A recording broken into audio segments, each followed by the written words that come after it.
신명기 19장 1절부터 13절 말씀 마음을 집중하시고 함께 읽어봅니다.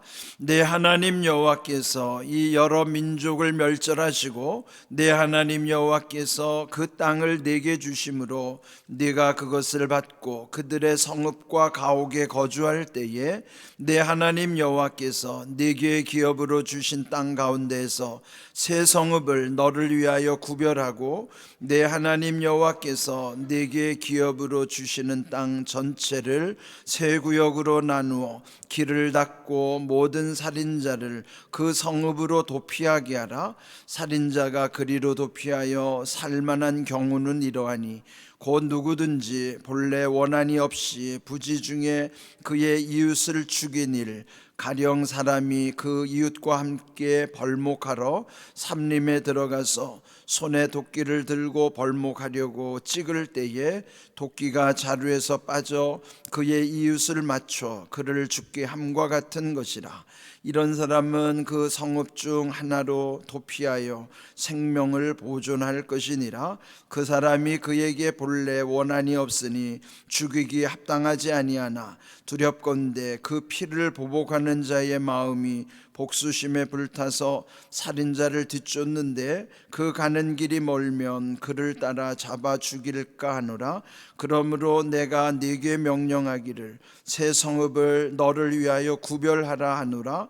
내 하나님 여호와께서 내 조상들에게 맹세하신 대로 내 지경을 넓혀 내 조상들에게 주리라고 말씀하신 땅을 다 내게 주실 때 또 너희가 오늘 내가 너희에게 명하는 이 모든 명령을 지켜 행하여 내 하나님 여호와를 사랑하고 항상 그의 길로 행할 때에는 이 셋 외에 새 성읍을 더하여 내 하나님 여호와께서 네게 기업으로 주시는 땅에서 무죄한 자의 피를 흘리지 말라. 이같이 하면 그의 피가 네게로 돌아가지 아니하리라. 그러나 만일 어떤 사람이 그의 이웃을 미워하여 엎드려 그를 기다리다가 일어나 상처를 입혀 죽게 하고 이 한 성읍으로 도피하면 그 본 성읍 장로들이 사람을 보내어 그를 거기서 잡아다가 보복자의 손에 넘겨 죽이게 할 것이라. 내 눈이 그를 긍휼히 여기지 말고 무죄한 피를 흘린 죄를 이스라엘에서 제하라. 그리하면 네게 복이 있으리라. 아멘. 오늘 말씀의 제목은 도피하게 하라. 이스라엘에는요 도피성 제도가 있습니다. 그거는 혹시 사람을 죽인 다음에 그 성으로 도망을 가서 피하도록 하는 제도예요. 그런데 그 사람을 죽인다는 것에 대한 기준이 다를 뿐이죠. 우리가 살다 보면은 때로는 실수하는 경우가 있어요. 고의가 아닌데, 사람을 죽이려고 죽인 게 아닌데 어쩌다가 잘못해서 실수로 사람을 죽일 수도 있어요. 그것도 죄는 죄인 것이죠. 그러나 그 죄 가운데서도 하나님이 구별하시는 거예요. 죄를 지을 의도를 가진 악한 죄와 또 자기의 실수로 인해서 또 연약함으로 인해서 자기가 그런 고의성이 없음에도 불구하고 사람을 죽일 수도 있단 말이죠. 그런 알고 짓는 죄와 모르고 짓는 죄를 구분하는 경우에 이 말씀이 해당되는 것입니다. 요즘도 가끔씩 교통사고로 사람을 죽이는 경우가 있어요. 그는 물론 고의성이 없죠. 그렇다고 해서 사람을 죽인 것이 죄 아닌 것은 아니죠. 그 피해를 입은 가족을 생각하면 그는 엄청난 죄가 되는 것이죠.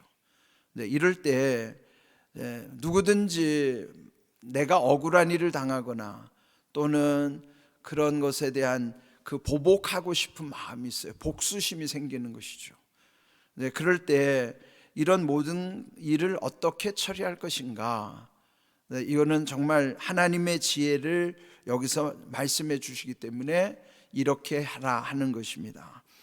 먼저 그 백성이 약속의 땅에 들어갔을 때 2절 끝부분을 보면요, 그 땅에서 새 성읍을 구별하라 하는 거예요. 지금 원래 이들이 머무는 땅은 이 요단강을 건너기 전이잖아요. 그럼 요단강을 중심으로 건너기 전에 그 땅은 지금 동편 땅이고, 요단을 건너면 가나안의 땅은 서편 땅이에요. 그런데 지금 이들이 머무르고 있는 이 동편 땅에는 이미 도피성이라고 하는 것을 이미 말씀을 해 주셨기 때문에 이미 동편에 도피성 세 군데가 이제 만들어지는 것이고, 그런데 모세가 여기서 강조하는 것은 요단을 건너 가나안 땅에 들어갔을 때 그 서쪽 땅에도 가나안에도 세 성읍을 구별하여 도피성을 만들려고 하는 거예요.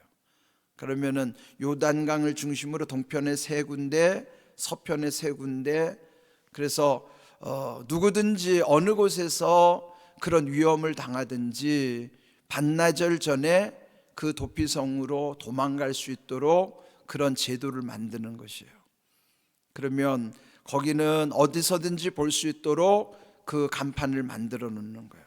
누구든지 도피성을 금방 찾을 수 있도록 눈에 띄기 쉽게 그 지금으로 말하면 입간판을 설치를 하는 것이고, 또 그쪽으로 이르는 길은 다른 길보다도 더 넓게 곧게 만들어서 빨리 피할 수 있도록 거기를 그 길을 정비하고 또 그걸 다 자세하게 안내하도록 하는 것이죠. 자, 그러면 이렇게 구별해서 새 성읍을 만들 때에 이제 3절 거기 보시면은 3절 끝부분에도 모든 살인자를 그 성읍으로 도피하게 하라. 그런데 사람을 죽이고 그 성으로 도망간다고 해서 다 보호받는 것은 아닌 것이에요. 4절을 보시면은 그 살인한 자가 도망해서 거기 갔을 때 살아날 수 있는 경우는 이런 것이다. 그래서 예를 든 것이 거기 5절의 말씀입니다. 그 부지 중에 이웃을 죽인 경우, 가령 5절 이웃과 함께 나무하러 산에 간 거예요. 그런데 도끼 자루에 그 도끼가 빠져나와 가지고 옆에 있는 사람이 그 도끼에 맞아서 죽었다고 하자. 이건 하나의 예를 드는 거예요. 그럴 수도 있죠. 이거는 뭐냐면 고의성이 없는 것이에요. 실수로, 부지 중에. 그러면 그 도끼의 자루에 맞아 죽은 그 사람 억울하죠. 그런데 실수로 그 사람을 죽인 사람도 사실은 억울하죠. 자기의 뜻과 상관없이 이런 일이 벌어졌으니까요. 근데 우리는 이따금 그래요. 모든 것 다 하나님이 하시는데 왜 그런 일이 벌어지느냐. 이게 우리 조심해야 되는 거예요. 모든 것이 다 하나님이 하시는 것이 맞죠. 그러나 하나님이 우리에게 위임하신 게 있어요. 그럼 관리의 차원에서는 우리가 해야 돼요. 그러니까 모든 것이 하나님의 주권에 속해 있지만 그렇다고 해서 내가 해야 하는 것까지 하나님께 미루면 안 돼요. 내가 해야 하는 영역은 내가 관리해야 되는 책임이 있는 거예요. 그런데 내가 연약하기 때문에 실수할 수 있는 것이에요. 그러면 우리가 모든 걸 다 하나님 책임으로 맡기면 안 돼요. 하나님이 맡겨주신 영역에서는 내 책임이라고요. 그럴 때 이 내 책임일 때 내가 연약하기 때문에 실수할 수 있는 부분이 있는 것이죠. 이럴 때 그러면은 이 억울하게 사람을 죽인 사람, 또 피해를 입은 집, 이제 양쪽에 갈등이 생기는 거죠. 그런데 원래 법으로 하자면 눈에는 눈, 이에는 이 말씀 있죠. 그러면 거기에 해당하게 보복하도록 허용된 법이에요. 그렇다면 그 내용을 모를 경우에는 일단 죽였으니까 그 사람도 죽여야 맞는 거예요. 그 내용은 모르니까. 겉으로 드러난 결과로만 보면 눈에 상처를 입으면 나도 눈에 상처 입으면 되죠. 눈을 하나 팠으면 눈을 뽑았으면 그 사람 눈을 뽑아야죠. 이제 이게 법입니다. 한 행위만큼 갚아주는 것이 법인데, 그걸 그냥 형식적으로 하자면 이 사람이 죽였으면 이 사람도 죽여야 돼요. 그러면 그 집에서는 복수하러 달려들 거란 말이에요. 그런데 이 억울한 사람을 하나님은 지켜주시는 거예요. 그래서 고의성이 없는데 또 이 사람도 지금 죽음의 위기에 몰려 있어요. 자기도 조금 있으면 잘못하면 죽어도 할 말이 없는 거예요. 그럴 때 도피성으로 피하라는 거예요. 사는 길을 열어주신 것이죠. 그런데 여기서 우리가 생각해야 될 것은 뭐냐? 모든 죄는요 이렇게 보복의 심리가 있어요. 그래서 죄 짓고는 못 사는 겁니다. 죄를 지면 마귀가 즉시로 역사하기 시작해요. 그래서 죄를 해결해야지 그 죄를 그대로 묻어두면 계속 어려움을 당하게 되는 거예요. 이게 원리죠. 그런데 여기서 중요한 것은 모르고 지은 죄를 하나님은 긍휼히 여기신다는 거죠.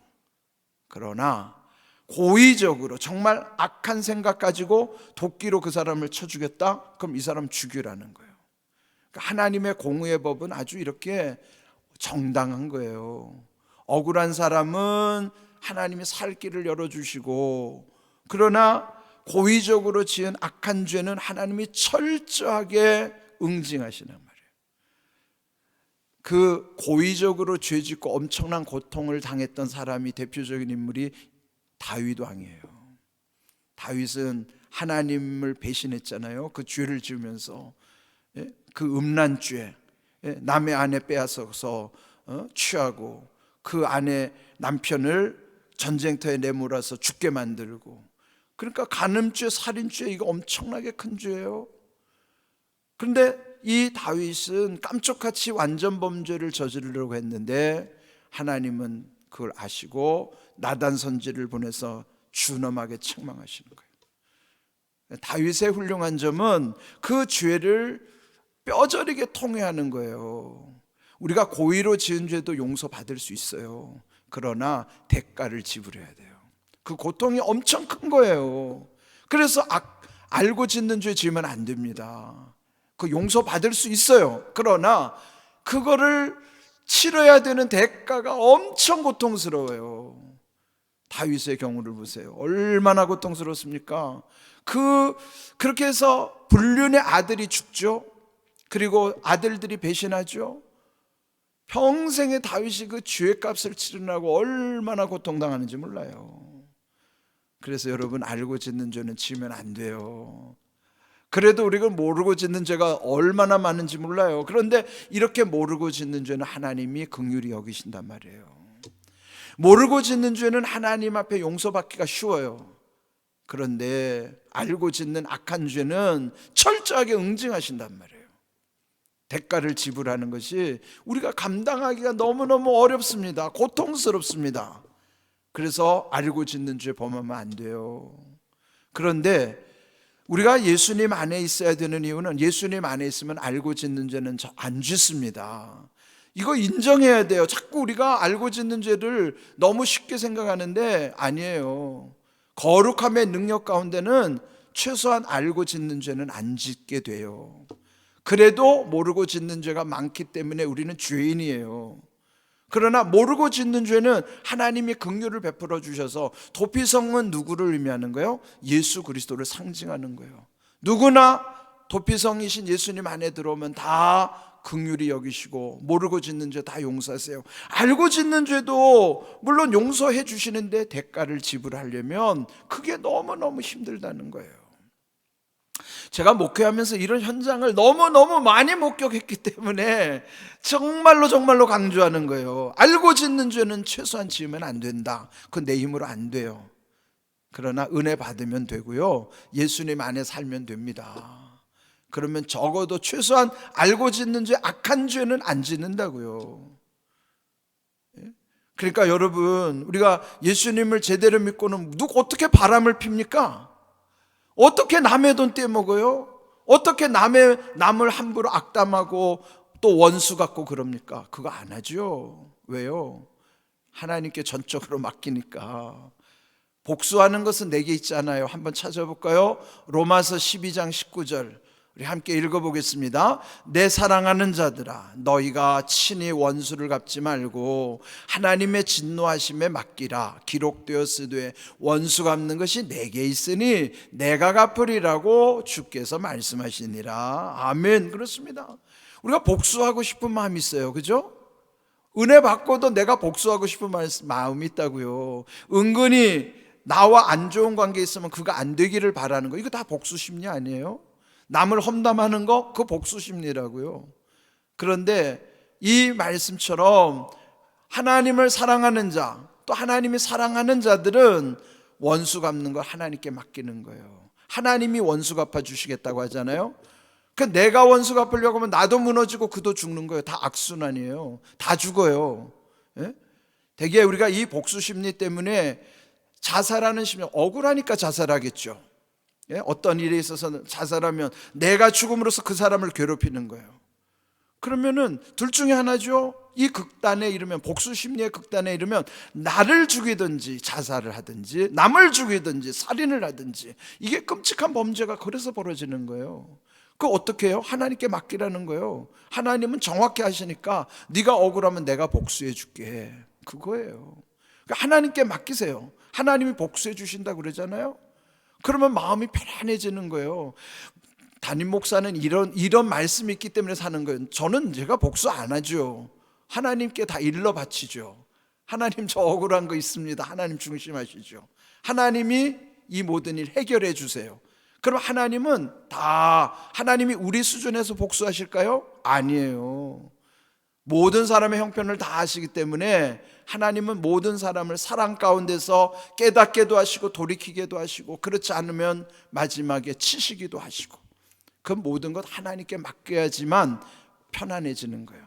여러분이 때로 억울한 일, 속상한 일 있으면 하나님께 맡기세요. 복수까지도 하나님이 해주신다고 하잖아요. 하나님께 맡기라. 원수 갚는 것은 하나님의 주권이지, 하나님이 갚아주신다고 했는데, 우리가 원수 갚으려면 나도 죽고 다 망하는 길이에요. 도피성의 의미는 예수 그리스도를 상징하는 것이고, 우리가 최소한 악한 알고 짓는 죄는 안 지어야 되고, 그래도 무지하게 짓는, 모르고 짓는 이런 죄들은 하나님이 긍휼히 여기셔서 우리에게 살 길을 열어주신다. 이게 은혜죠. 바라기는 여러분, 속상한 일, 억울한 일 당할 때 하나님께 다 토해내세요. 하나님께 고자질 하세요. 하나님이 그래야 기뻐하시고 여러분을 더 잘되게 하시고, 그도 돌이켜서 잘되게 하시든지, 정말 강팍하면 하나님이 치시든지, 그건 하나님이 하시는 거예요. 그래서 우리는 하나님이 참 좋으신 하나님이고 참 두려운 하나님이에요. 여러분, 이 하나님이 내 아버지심을 믿고 모든 것 하나님께 맡기시기를 주님의 이름으로 축복합니다. 아멘.